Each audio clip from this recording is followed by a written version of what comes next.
Hello everyone, and welcome to History of the Ancient World. Today we're embarking on an epic journey back in time to explore one of the most influential civilizations in human history, ancient Rome, from a humble village on the Tiber River to an empire that stretched across 3 continents. Rome's story is one of ambition, innovation, and power. It's a tale of legendary generals, brilliant engineers, and political intrigue that would make a modern-day drama look tame. So grab your virtual toga and let's dive into the fascinating world of the Romans. How did this small city-state rise to dominate the known world for centuries? And what legacies did they leave behind that still shape our lives today? Let's find out. Our story begins around the 8th century BC on the Italian peninsula. According to legend, the city of Rome was founded in 753 BC by the twin brothers Romulus and Remus, who were said to have been raised by a she-wolf. While this is a captivating myth, archaeological evidence suggests that Rome grew from a small collection of hilltop settlements near the Tiber River. Early Rome wasn't a mighty empire, but a kingdom ruled by a series of 7 kings. This period, known as the Roman Kingdom, lasted for over 2 centuries. The society was largely agrarian, and its people were a hardy, practical folk. But the Romans grew tired of monarchy.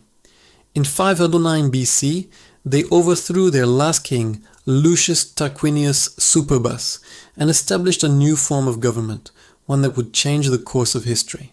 This new government was the Roman Republic.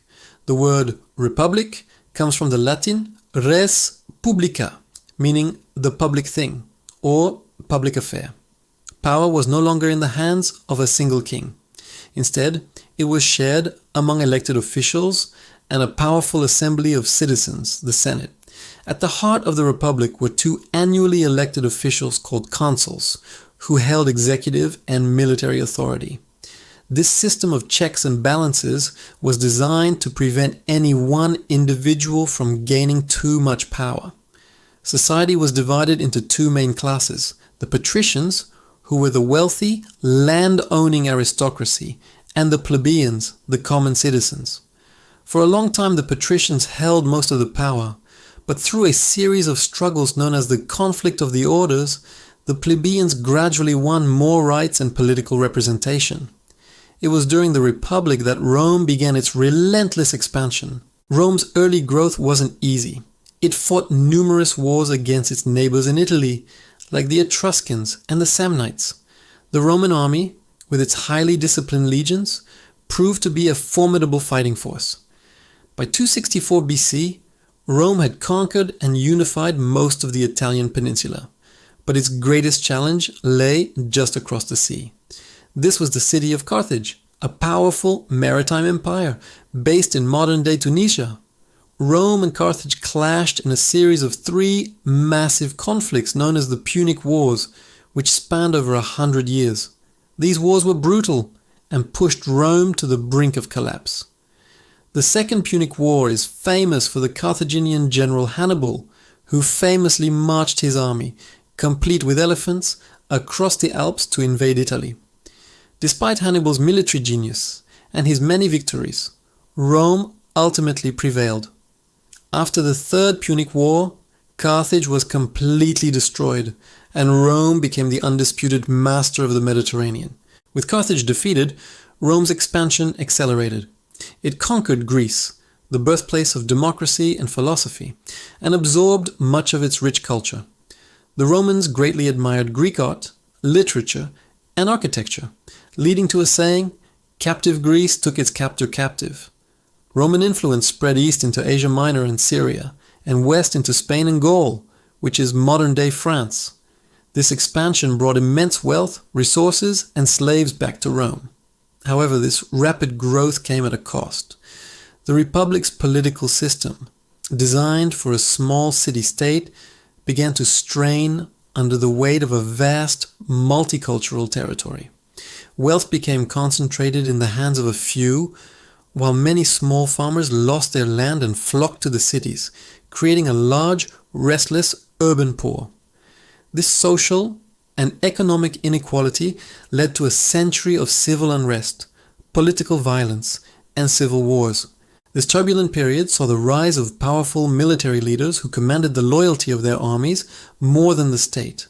Figures like Gaius Marius, who reformed the army, and Lucius Cornelius Sulla, who marched his army on Rome itself, shattered the old republican traditions. This set the stage for one of history's most famous figures, Gaius Julius Caesar. Caesar was a brilliant general, a charismatic politician, and a gifted writer. He conquered Gaul, extending Roman territory to the English Channel and the Rhine. His military successes and popularity with the people made him a threat to the Senate's power. Defying the Senate's orders, Caesar crossed the Rubicon River with his army in 49 BC, uttering the famous phrase, "The die is cast," and plunging the Republic into another civil war.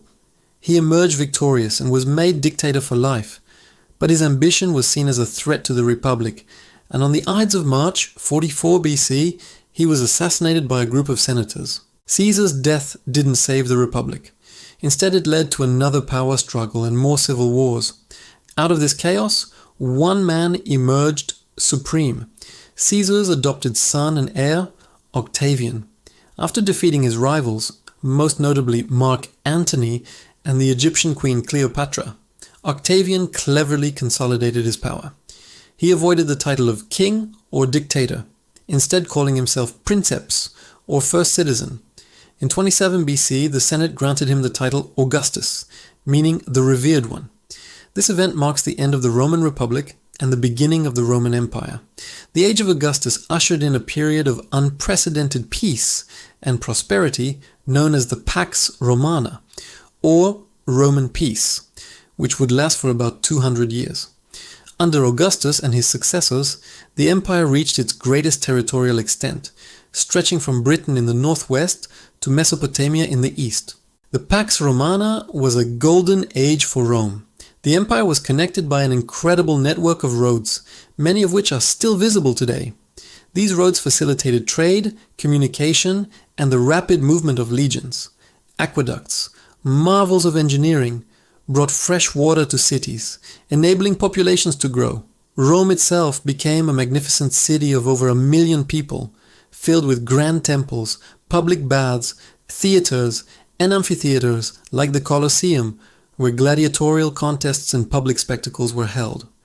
Roman law, with its principles of justice and rights for citizens, became a sophisticated system that would form the basis for many modern legal systems.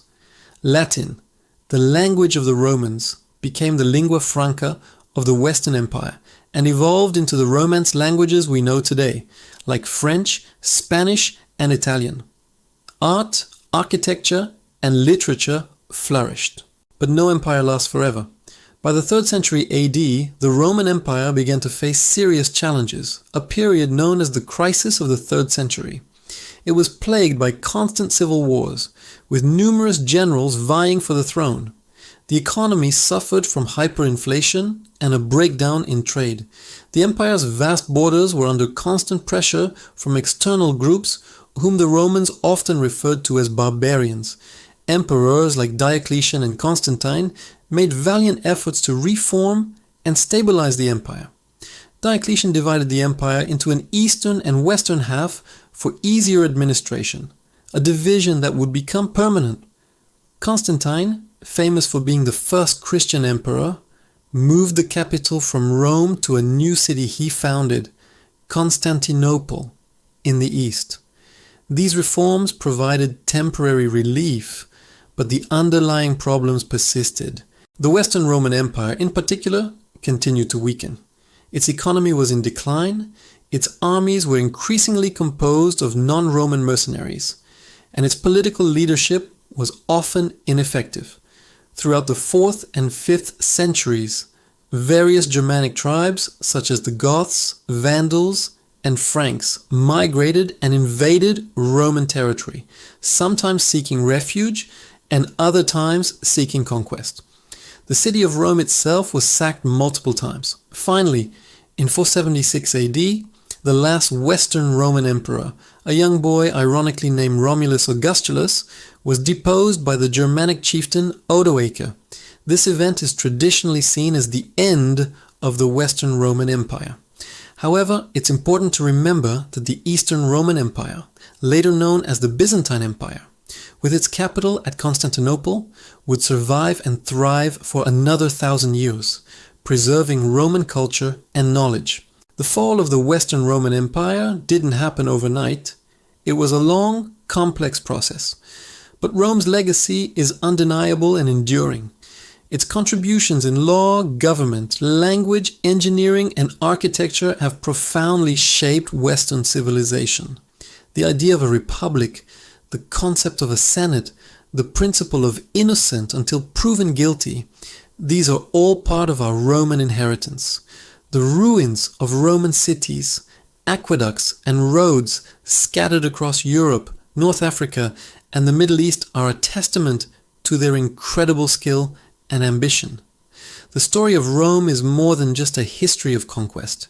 It's a story about the challenges of building and maintaining a complex society, the rise and fall of political systems, and the enduring power of ideas. Thank you so much for joining us on this journey through ancient Rome. If you enjoyed this video, please give it a like and subscribe to our channel for more explorations into the history of the ancient world. See you next time.